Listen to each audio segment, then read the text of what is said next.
We need to talk about Elden Ring Shadow of the Erdtree. The community's been really split on this game about whether it's too hard or not. And I'll say I firmly fall on the side that it is too hard, but not for the reasons that most people say. I think this game is too hard because all the artificial difficulty has been pumped up to 12 in this game. And in this video, we're going to talk about quite a few of them. Another issue I have is all the strawman arguments that people constantly make. And you'll see this in our last video when we posted clear evidence of bad hitboxes. The only thing the FromSoft bots can respond with is get good or skill issue. And the problem I have is that everyone assumes the issue is the player and never the game design. And I have to wonder why. And the fact that people keep making excuses for the poor game design and all the artificial difficulty is only going to make it worse. Now let's get into the proof that FromSoft uses artificial difficulty.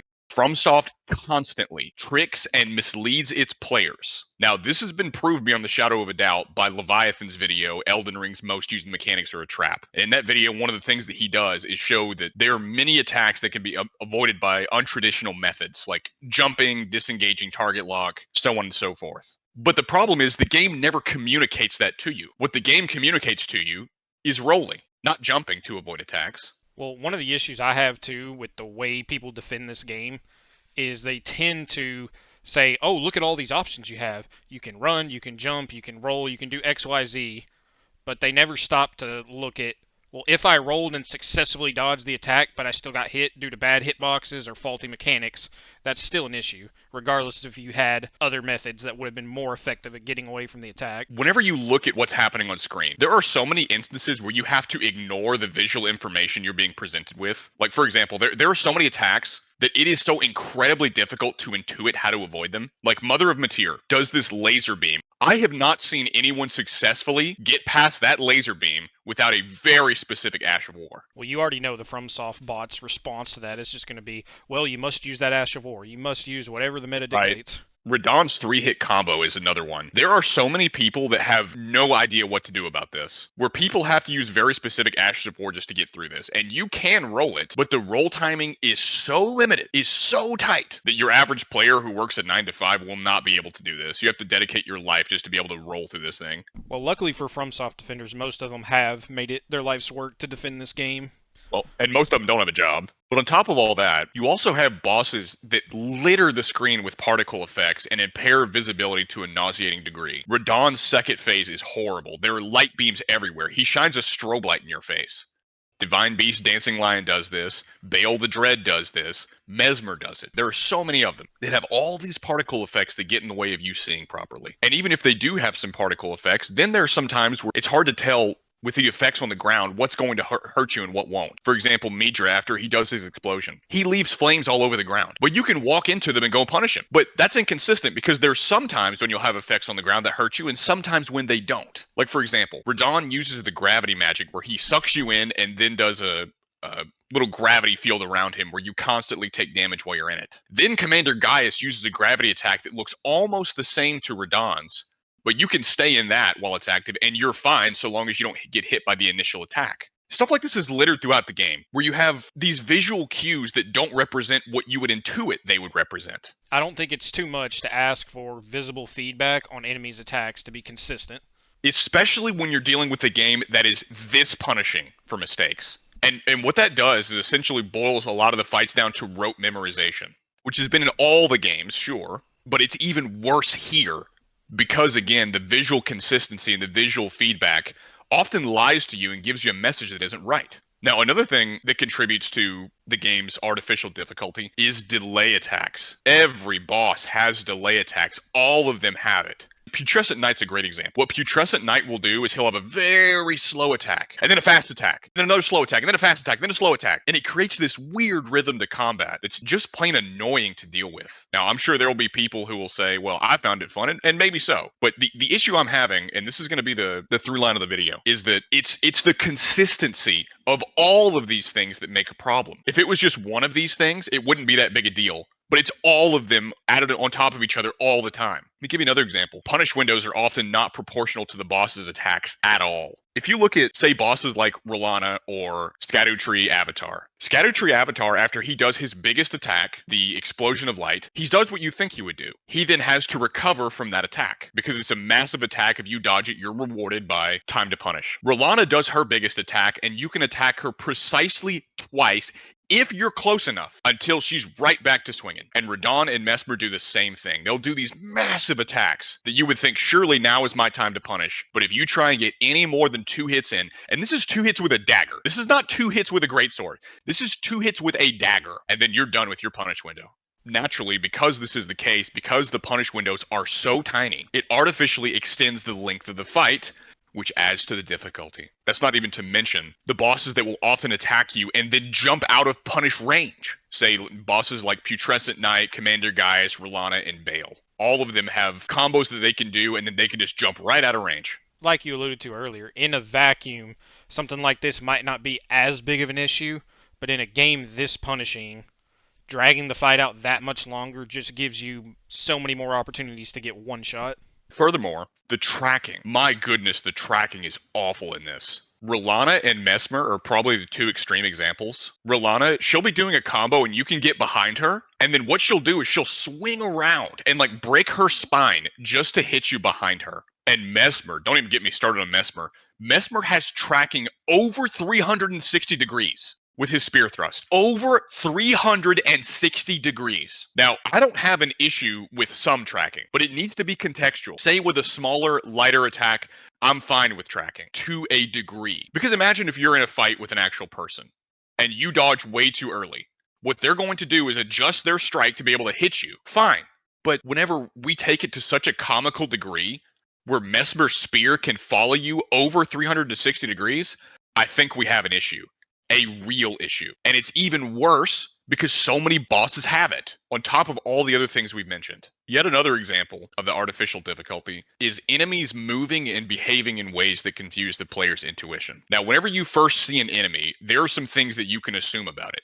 Like, say, for example, you're fighting a Crucible Knight. Let's say it's the Hammer Crucible Knight in the DLC. You think, okay, he's got a hammer. He can strike me with his hammer. He's got 2 arms and 2 legs. He can strike me with his hammer. He could punch me with his hands. He could kick me with his feet. Those are the natural things you would intuit by looking at this enemy. And then all of a sudden, what this thing will do is turn into a beetle and stomp all over you. And it's like, whoa, hang on, what? What I'm able to intuit about this enemy by looking at him is not at all representative of what he can do. Now, the same thing's true with the Golden Hippo. The Golden Hippo will do delay attacks. And this one mind-boggling. There's a mindless enemy that's an animal. And he's doing a delay attacks to try and catch you out. Do we not think this is ridiculous on its face? Or how about Erdtree Avatar, a giant plant that's a flower, sliding around like a penguin? Who would intuit this? It's so strange. It's so weird that there's no conclusion I can draw about a boss and his abilities just by looking at it. Top of that, and this is more generic than it is specific, but one of the problems I've noticed is that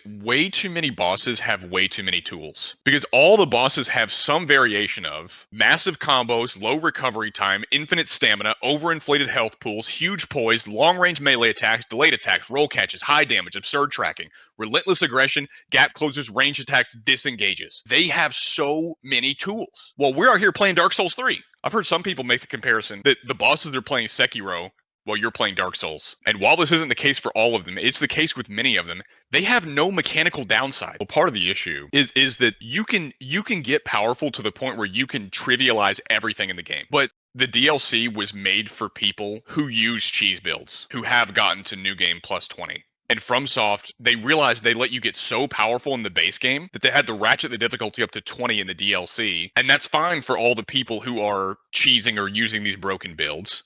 But for your average player who's just hasn't looked up a guide and is playing the way that they want to, that's going to be a nightmarish experience. And that's what it was for me. I mean, I've beaten the base game 3 times before going into the DLC. And I wasn't looking up anything online. I was playing the way I wanted to play. And man, I was in for a rude awakening when I got to the DLC because I wasn't cheating or optimizing the way the game wanted me to. But we'll talk about that a bit more later on. The next thing I want to talk about is the camera is downright awful. And it's been this way for a long time. But one of the things that makes the camera way more inexcusable in this DLC as opposed to other FromSoft games is the enemies and the bosses are so fast and so large, they often outwork your camera and make it spin around. Like, say, for the huge enemies, examples of this would be Bale, the Golden Hippo, Divine Beast, Dancing Lion. If they get up on you, the camera glitches through their body and starts spinning like crazy to try and find you again. Or say fast enemies like R'Lana, Putrescent Knight, Radon, Gaius, Mesmer. Oftentimes when they go to attack you and you dodge, since you're locked on and they go past you, the camera will then spin around like it's on a top. Or enemies that jump to try and hit you. Now that's a particular pile of garbage because whenever they jump up, your camera is focused on them and it zooms right in on your bunghole so you can't see what they're doing up there. One of the things that exacerbates this problem is that there are times when target lock is just downright unusable. Like whenever Bale does his bite attacks or his wing swipe, you had better be locked off when that happens or your neck is getting broken by the camera. Now that's not to say that you can't dodge it while locked on, you can, but it's terribly disorienting. And that is just another example of all the terrible artificial difficulty that's produced by something as simple and basic and necessary as the camera, which you should not have to fight, but you do. And people will say, well, just turn it off, bro. Now, there's an issue with that because whenever you're locked off, the camera does nothing. And the finger that I would use to move the camera is preoccupied by being on the dodge button. So I either have to make a choice if I'm locked off. I have to make the choice between adjusting my camera or dodging. And that's unacceptable in a game that is this hard. Lastly, as it pertains to the artificial difficulty present in Shadow of the Erdtree, there are a few miscellaneous things I want to talk about that really don't fit into any category. And some of these have been present in most of the Soul series, but I'm still going to call them out because they're bad then, they're bad now. For example, say there's a Mesmer Knight that's shooting at you. He is shooting a regular crossbow that's not magic, that's not enhanced in any way, and these regular arrows will slightly curve in midair to hit you. That is nothing but artificial difficulty. Or let's say the endless abyss underneath almost every elevator. I don't know who would make a castle where underneath every elevator was an endless abyss to the depths of hell. Who would make this and why would they make it? And it's almost every elevator. We also recently made a video on some of the inconsistent hitboxes in this game. Now, let me just say, some of the hitboxes are excellent and they're satisfying even to look at. Some of them are so bad, it is boggling to the mind to figure out how these even got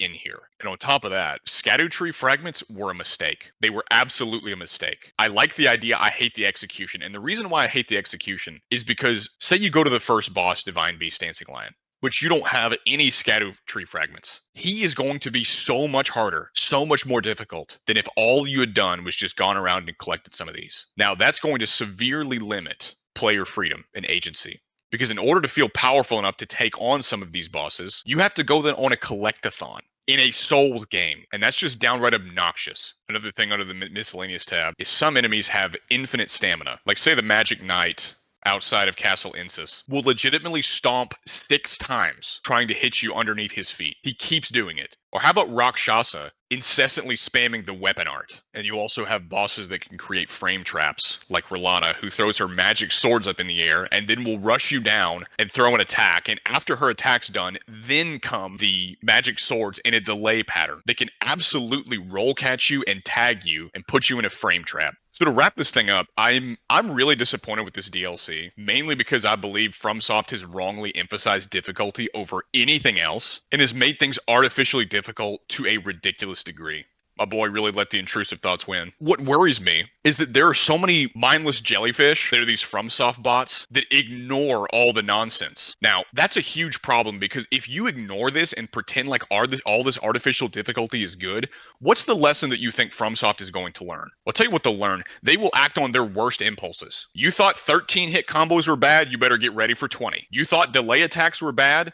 Well, how about every attack's a delayed attack? You thought tracking was bad? Oh, how about instead of 360 degrees, we do 720? How about that? And it's not only FromSoft. Other companies see what a mega hit Elden Ring is and how critically and financially successful it is. They're going to learn the wrong lessons from this. And how could they not, when given the player base will die defending this game and never ask for improvement? Well, I mean, look at the Pokemon game, and we've talked about this before. Pokemon Scarlet and Violet was the best-selling Pokemon game. It sold like 22 million copies, and it's by far the worst. And the reason is people keep buying it despite it being garbage. People have no standards, and when you have no standards, companies will learn the lesson that regardless of what we make or how bad we make it, they'll buy it, so why even try? The main thing that all the mindless FromSoft drones out there have to accept is your relationship with this company that makes this game you love.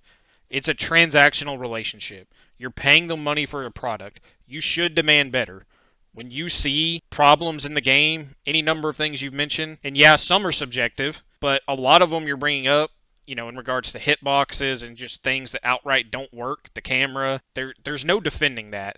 And why not ask for better? You're paying for a product. They owe it to you to give you that. But instead, all the kids who have made beating Elden Ring and Get Good Bro their personality just defend it to the death and say that, oh, it's a skill issue on your end. It can't possibly be that the game has any flaws. And I guarantee you, at a certain point, they will be where I am. At a certain point, the artificial difficulty will be ramped up so much, they will also say, I'm out. It's too much. I quit. Because while it may not be there for you yet, if you keep incentivizing this, it will get there. And we're going down such a dark path to the point where they keep ramping up the artificial difficulty, ramping it up, ramping it up, ramping it up.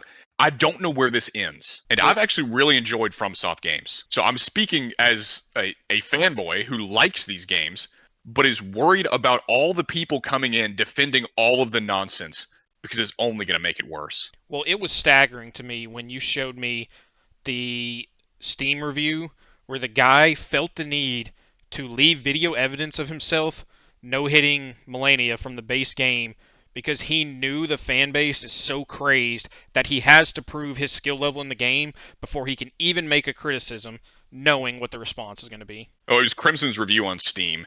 He's beaten Melania hitless at New Game Plus 17, and all the people in the comments were saying skill issue after he left a negative review, which shows what mindless bots they are. They will defend anything. They will defend anything. Miyazaki pulls out his pockets and they grab a hold. I won't defend these kids whatsoever, but I'll give a small caveat that Elden Ring has reached such a massive fan base that I don't think the previous Souls games got to, where it's got so much broad appeal now that it did not used to have, that this doesn't apply to everyone who plays the game, obviously, because the player base is so much bigger than it used to be, but it's more of the people who, they only play Souls games, their whole personality is Souls, they defend everything at every turn, and they just stand cheek spread waiting for Miyazaki's next load. Well, and if you compare what the game was like in Demon Souls and what it is now, you can see how it's transformed over the years, and all the wrong lessons have been learned, and all the wrong things have been emphasized. And I'm not saying that I want an easy game. I mean, I wouldn't say Demon Souls was easy, but it was infinitely easier than what we have now because Demon Souls actually dealt relatively fairly with the player. Because although there was some artificial difficulty, that wasn't the point in Demon Souls. Whereas in Shadow of the Erdtree, I don't know what other thing to gather from the game except for that the developers want to kill you by any means necessary.